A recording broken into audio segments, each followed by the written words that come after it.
सवाल पूछा था हमने, कोई बगावत नहीं की थी, पर ऊपर बैठे लोगों ने खामोशी को आदत बना लिया। देखिए कहानी उस लड़के की है जो 3 साल से रोज सुबह 4 बजे उठता था, ठंड हो गर्मी हो बुखार हो, उठता था और पढ़ता था। घर वालों ने कर्जा लेकर उसकी कोचिंग करवाई, इस उम्मीद पर कि बेटा डॉक्टर बनेगा तो घर की किस्मत बदल जाएगी। फिर एक दिन पता चलता है कि जिस पर्चे के लिए उसने अपनी जवानी घिस दी, वो पर्चा तो उसके एग्जाम हॉल में पहुंचने से पहले ही बाजार में बिक चुका। देखिए अब असली सवाल पर्चा लीक होने का है ही नहीं, वो तो हो गया और सरकार ने खुद कबूल भी कर लिया। सवाल तो इसके आगे का है। जरा एक तस्वीर देखिए, एक तरफ पूरा देश इस मुद्दे पर बोल रहा था, शिक्षा मंत्री सफाई दे रहे थे, सीबीआई छापे मार रही थी, सुप्रीम कोर्ट सुनवाई कर रहा था, विपक्ष संसद सिर पर उठाए हुए था और सड़कों पर बैठे बच्चे गला फाड़ फाड़ कर इंसाफ मांग रहे थे। पूरा माहौल शोर से भरा था, पर इसी शोर के बीचों बीच एक कुर्सी ऐसी थी, जी हाँ, देश की सबसे ऊंची कुर्सी जो सबसे ज्यादा खामोश थी। तो शुरू करने से पहले एक बात साफ कर देता हूं, वरना आजकल तो पहले ही मिनट में लोग बंदे को डिब्बे में डाल देते हैं। अच्छा ये तो फलानी पार्टी का आदमी है, तो भाई सुन लीजिए, मैं किसी पार्टी के लिए नहीं बैठा हूं, एक सवाल के लिए बैठा हूं, और वो सवाल बड़ा सीधा सा है। जिस परीक्षा पर इस देश के लाखों बच्चे अपनी पूरी जिंदगी टिका देते हैं, वो परीक्षा भरोसे के लायक बची भी है या नहीं? और उसके साथ एक दूसरा सवाल जुड़ा है, जब पूरा सिस्टम फेल हो जाता है तो उसका हिसाब आखिर देता कौन है? बस इन्हीं दो सवालों के इर्द गिर्द आज की पूरी कहानी घूमेगी। तो चलिए थोड़ा पीछे चलते हैं। 3 मई 2026 देश के सैकड़ों शहरों में हजारों एग्जाम सेंटर्स में 22 लाख से भी ज्यादा बच्चे नीट का पेपर देने बैठे हैं। और नीट कोई मामूली एग्जाम नहीं है, ये वो परीक्षा है जो तय करती है कि इस देश में डॉक्टर कौन बनेगा। एक बच्चे के लिए ये सिर्फ एक टेस्ट नहीं होता, ये उसकी 3-4 साल की तपस्या का फाइनल मुकाबला होता है। जरा उस माहौल को महसूस कीजिए, किसी के हाथ कांप रहे हैं, कोई आखिर मिनट में फार्मूला रट रहा है और बाहर गेट पर किसी की मां खड़ी होकर मनी मन भगवान से मन्नत मांग रही है कि बेटे का पेपर अच्छा हो जाए। खैर पेपर हुआ, बच्चे घर लौटे, उम्मीद बन गई और फिर 12 मई को खबर फूटती है, नीट रद्द, कैंसल्ड। अब क्यों? क्योंकि जांच में पता चला है कि गेस्ट पेपर हफ्तों से बाजार में घूम रहा था, वो असली पर्चे से हुबहू मैच कर रहा था। यानी सीधी सी बात, पर्चा लीक हुआ था और ये मेरी कोई थ्योरी नहीं है, ये अब आधिकारिक तौर पर दर्ज मामला है। जांच सीबीआई को सौंपी गई, गिरफ्तारियां हुई और री एग्जाम 21 जून को कराया गया। लेकिन अब यहीं पर कहानी थोड़ी और गहरी हो जाती है। देखिए अगर ये पहली बार होता तो हम भी कहते हैं चलो भाई इंसान गलती हो गई, अगली बार संभाल लेंगे। लेकिन दर्द इस बात का है कि ये पहली बार था ही नहीं। जरा 2 साल पीछे 2024 में चलिए, उस साल भी यही नीट, यही एनटी और लगभग यही कहानी। पेपर लीक और गड़बड़ी के आरोप बिहार से लेकर कई राज्यों तक फैले, मामला सुप्रीम कोर्ट तक पहुंचा, ग्रेस मार्क्स का अलग बवाल हुआ, नतीजे सवालों के घेरे में आ गए। इतना ही नहीं, उसी दौर में यूजीसी नेट जैसी बड़ी परीक्षा तो होने के अगले ही दिन रद्द करनी पड़ी थी। मतलब 2024 का पूरा साल ही छात्रों के आंदोलनों और एग्जाम घोटालों से भरा रहा और अब 2026 में वही स्क्रिप्ट दोबारा चल रही है, बस तारीख बदल गई है। अब यहाँ मैं आपसे बिल्कुल ईमानदारी से एक बात कहना चाहता हूँ, वरना ये वीडियो भी वही एक तरफा शोर बन जाएगा जिससे आप और मैं दोनों उग चुके हैं। पेपर लीक किसी एक सरकार की बीमारी नहीं है, ये देश की बहुत पुरानी बहुत गहरी बीमारी है। याद कीजिए मध्य प्रदेश का व्यापम घोटाला, वो तो किसी और दौर की किसी और सरकार की कहानी है। ये गड़बड़ राजस्थान में हुई, यूपी में हुई, बंगाल में हुई, बिहार में हुई, अलग अलग पार्टियों के राज में हुई। तो अगर कोई आपसे कहे कि ये तो बस इसी सरकार का पाप है, तो समझ लीजिए वो आपको आधी तस्वीर दिखा रहा है। ये मर्ज दशकों पुराना है, ये मानना पड़ेगा। लेकिन बहुत जरूरी है, ध्यान से सुनिएगा, छात्रों और विपक्ष का जो जवाब है उसमें भी दम है। वो कहते हैं भाई साहब बीमारी पुरानी होना एक बात है और उस बीमारी को ठीक करने का ठेका लेकर सत्ता में आना बिल्कुल दूसरी बात है। 2014 में जो नारा गूंजा था, न खाता हूं न खाने दूंगा, उसका मतलब सिर्फ अपनी निजी ईमानदारी नहीं था, उसका मतलब था पूरे सिस्टम की सफाई। जब बच्चे कहते हैं कि पुरानी बीमारी का बहाना बनाकर आप अपना नया वादा नहीं भुला सकते, तो उनकी बात में वजन है और यही वो नुक्ता है जिस पर मैं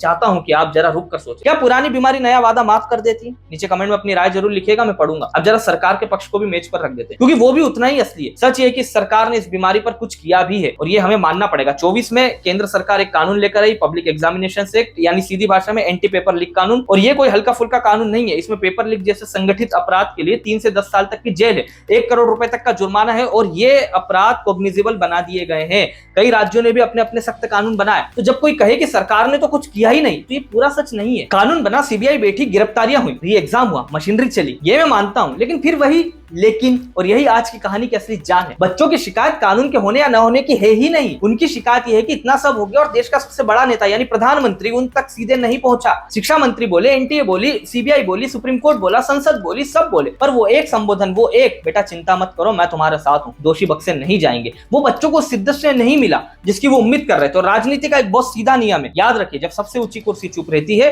तो खाली जगह हमेशा कोई और भर देता है। कभी अफवाह भर देती, कभी विपक्ष भर देता और ठीक यही कल हुआ। 20 जुलाई 2026 को संसद का मानसून सत्र शुरू हुआ और पहले दिन नीट पेपर लीक का मुद्दा दोनों सदनों में गूंज उठा। लोकसभा और राज्यसभा बार बार स्थगित हुई। राज्यसभा में जो नेता प्रतिपक्ष मल्लिकार्जुन खड़गे खड़े हुए और उन्होंने कहा कि मुद्दा लाखों बच्चों के भविष्य का है। और संसद के बाहर दिल्ली में जो नजारा था वो सालों में नहीं दिखा था। चारों तरफ भारी बैरिकेडिंग, सुरक्षा बल और कई जगह तो मेट्रो स्टेशन तक बंद, सिर्फ इसलिए कि प्रदर्शनकारी संसद तक न पहुंच सके। सीजेपी के नेतृत्व में भीड़ ने बैरिकेड तोड़े और संसद परिसर के पास पहुंचने की कोशिश की और खड़गे ने आरोप लगाया कि जंतर मंतर पहुंचे हजारों बच्चों पर लाठीचार्ज हुआ। विपक्ष शर्म करो रो के नारे लगा रहा था और इसी सब के बीच शिक्षा मंत्री धर्मेंद्र प्रधान के इस्तीफे की मांग भी जोर पकड़ने लगी। अब यहाँ एक बात मैं बिल्कुल साफ कर दूं, क्योंकि आधी अधूरी बात फैलाना हमारा काम नहीं है। विपक्ष प्रधान के इस्तीफे की मांग कर रहा है, इसका यह मतलब नहीं है कि इस्तीफा हो गया है। ये दो अलग अलग चीजें हैं और एक समझदार दर्शक होने के नाते आपको ये फर्क पता होना चाहिए। मांग उठना अलग बात है, इस्तीफा होना बिल्कुल अलग बात है। अब यहाँ पर एक बहुत पुरानी बात याद आती है जो इस पूरी कहानी को एक नया कोण देती है। ये पहली बार नहीं है जब इस देश के बच्चे एग्जाम, बेरोजगारी और भ्रष्टाचार के खिलाफ सड़कों पर उतरे हैं। जरा 1974 में चलिए, बिहार से एक छात्र आंदोलन उठा था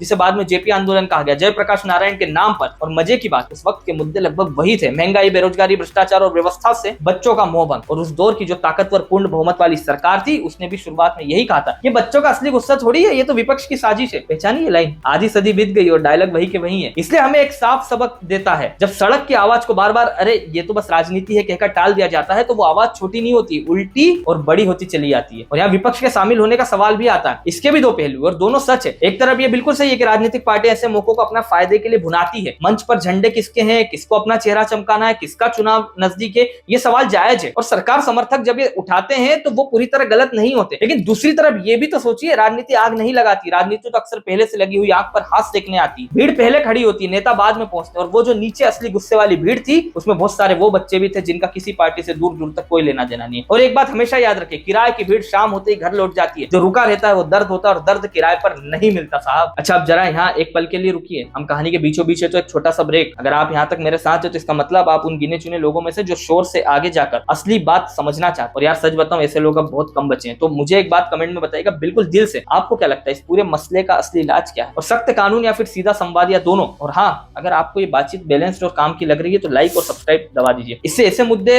और ज्यादा लोगों तक पहुंचते हैं। इसलिए वापस कहानी पर आते हैं। अब बात करते हैं उस सवाल की जो इन दिनों पूरे देश की हवा में तैर रहा है, और वो ये है कि प्रधानमंत्री आखिर चुप क्यों है। और मैं इसे दोनों तरफ से रखूंगा क्योंकि यही ईमानदारी है। पहले सरकार समर्थकों का तर्क सुन लीजिए, वो कहते हैं भाई प्रधानमंत्री हर छोटी बड़ी बात पर कैसे बोले, उनके पास शिक्षा मंत्री है, एजेंसी से, अदालतें, संसद है, हर संस्था अपना काम कर रही है, तो पीएम का हर मुद्दे पर खुद आना जरूरी थोड़ी है। और देखिए ये तर्क बेदम नहीं है, एक इतनी बड़ी सरकार डेलीगेशन पर ही चलती है, तो ये सच है। अब आलोचकों का तर्क सुनिए जो उतना ही वजनदार है। उनका कहना है भाई बात हर मुद्दे की नहीं है, बात पैटर्न की है। और इस पैटर्न को समझाने के लिए वो एक ऐसी तुलना करते हैं जो मजे की बात निकली इसी दल की अपनी राजनीति से। जरा याद कीजिए, एक जमाने में मनमोहन सिंह को पूरा देश मौन मोहन सिंह कहकर चिढ़ाता था कि प्रधानमंत्री बड़े मुद्दों पर बोलते क्यों नहीं है, और सबसे तीखे ताने कसे थे उस वक्त के विपक्ष ने। तो अब आलोचक कहते हैं भाई वही तराजू आज की कुर्सी पर भी लगेगा। आखिर इंसाफ तो यही है ना। हालांकि यहाँ एक बारीक फर्क भी है जो दोनों पक्ष मानेंगे। मनमोहन सिंह के पास गठबंधन की मजबूरियां थी, कम बोलना उनका स्वभाव भी था, और फिर भी वो विदाई तक प्रेस के सामने बैठे। जबकि आज की सरकार के पास मजबूत बहुमत है और मोदी जी तो सार्वजनिक मंचों पर बहुत बोलते हैं। तो आलोचक बस इतना पूछते हैं, जब बोलना ही आपकी सबसे बड़ी ताकत है, इन बच्चों के लिए वो ताकत क्यों नहीं निकलती। और इसी बहस में दुनिया के दूसरे लोकतंत्रों का उदाहरण भी आता है। जैसे ब्रिटेन में हर हफ्ते पीएम क्यूज होता है, प्राइम मिनिस्टर्स क्वेश्चंस, यानी प्रधानमंत्री संसद में खड़े होते हैं और बिना पहले से तैयारी के विपक्ष के सीधे सीधे सवालों के जवाब देते हैं। अमेरिका में तो राष्ट्रपति नियमित रूप से पत्रकारों के तीखे कड़वे सवाल झेलते हैं। और अपने यहाँ भी नेहरू से लेकर अटल बिहारी वाजपेयी तक और मनमोहन सिंह तक प्रधानमंत्रियों की प्रेस से खुलकर बात करने की एक परंपरा रही है। तो आलोचक कहते हैं कि वो परंपरा कमजोर पड़ गई है और उसे वापस आना चाहिए। समर्थक कहते हैं कि संवाद के तरीके बदल गए, अब मन की बात है, इंटरव्यूज है, सोशल मीडिया है, दोनों बातें सुनने लायक है। और आखिर फैसला हमेशा की तरह आपका। अब यहाँ मैं आपको उसी लड़के की कहानी पर वापस ले चलता, क्योंकि इन सारे आंकड़ों, कानूनों और तर्कों के बीच असली इंसान तो वही है। छोटे शहर का लड़का, पिता ने कोचिंग की फीस के लिए कर्जा लिया, मां ने शायद कुछ गहना गिरवी रखा और 3 साल की मेहनत लगा दी। अब जब उसका पेपर लीक हो जाता है तो आप उससे भ्रष्टाचार की परिभाषा मत पूछिएगा, वो आपको किताबी परिभाषा नहीं बताएगा। वो आपको अपनी माँ की थकी हुई आंखें दिखाएगा, पिता के थके झुके हुए कंधे दिखाएगा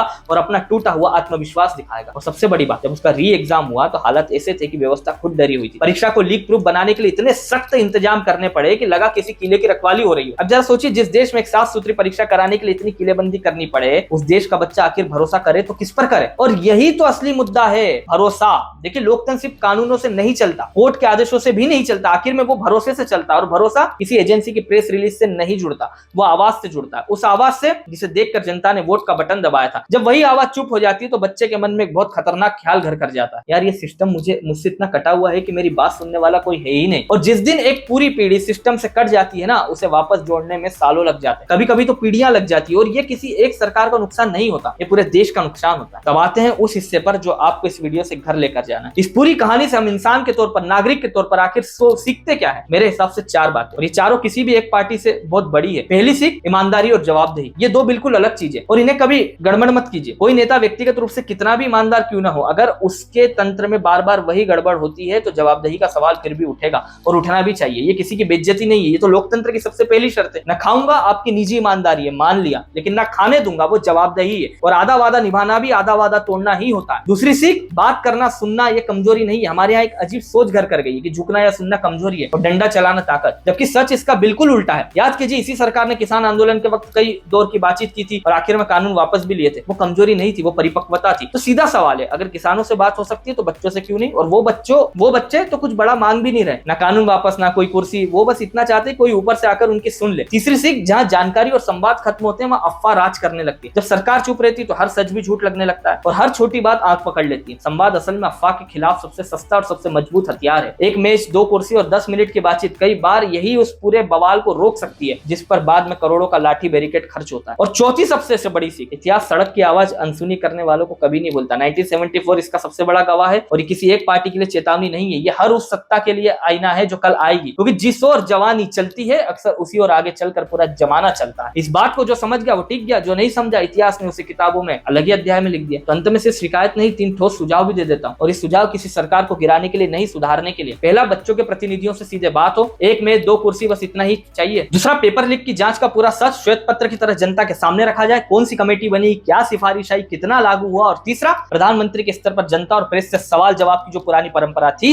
वो वापस लौटे। साल में 4 बार सही पर हो, क्योंकि जो नेता सवाल से नहीं डरता, जनता का भरोसा अपने आप उस पर बढ़ जाता है। और आखिरी बात, बिल्कुल दिल से, ये वीडियो किसी एक इंसान के खिलाफ नहीं है, ये उस कुर्सी से सवाल है जिस पर आज कोई बैठा है, कल कोई और बैठेगा, चेहरे बदलते रहेंगे पर यह सवाल हमेशा वही रहेगा। सवाल पूछने वाला दुश्मन नहीं होता, सवाल पूछना ही तो जनता का और पत्रकारिता का सबसे बड़ा काम है। दुश्मनी साबित करना जनता की जिम्मेदारी नहीं है, लेकिन जवाब देना सरकार की जिम्मेदारी जरूर है। और यकीन मानिए, जिस दिन इस मुद्दे पर सीधी बात होगी, बच्चों की सुनी जाएगी, हम सबसे पहले तारीफ करने आएंगे, क्योंकि हमें किसी की हार नहीं चाहिए साहब, हमें बस जवाब चाहिए। एक बेहतर, ज्यादा भरोसे वाली व्यवस्था चाहिए अपने बच्चों के लिए, क्योंकि दीवारें चाहे कितनी भी ऊंची बना लो, लोकतंत्र में आवाज तो पहुंचनी ही चाहिए। दोस्तों, अगर ये बात आपके दिल तक पहुंची, अगर आपको लगा कि ये कोई एक तरफा शोर नहीं है बल्कि दोनों पक्ष रखकर की गई एक ईमानदार बातचीत थी, तो इसे शेयर जरूर कीजिए, ताकि ज्यादा से ज्यादा लोग सिर्फ नारे नहीं, पूरी तस्वीर देखें। कमेंट में अपनी राय खुलकर लिखिए, आप सरकार के समर्थक हो या आलोचक, यहाँ दोनों का स्वागत है। लाइक कीजिए, सब्सक्राइब कीजिए और ये सवाल जिंदा रखिए। जिस दिन हम सवाल पूछना बंद कर देंगे, उसी दिन से जवाब मिलना भी बंद हो जाएगा। एक नए वीडियो के साथ आप सभी से जल्द मुलाकात होगी। धन्यवाद। जय हिंद।